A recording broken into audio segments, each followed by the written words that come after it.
जय श्री राम। मेरे भाइयों, मैं सोनू सिंह आप लोगों को बताने आया हूँ। जो लोग कहते हैं ना अन्य धर्मों वाले, हम 5 टाइमी नमाजी हैं, उनके और उनके थ्रू उनके समाज को एक चीज़ बताने जा रहा हूँ। जिस दिन हमारे मंगलवार और शनिवार हफ्ते में 2 बार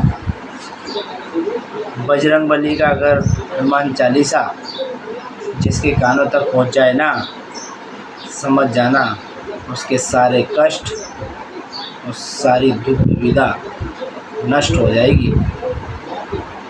कहते हैं ना, हमारी हिंदी में कहावत है, क्यों भटक रहे हो दलदल में, आ जाओ बजरंग दल में। जय श्री राम।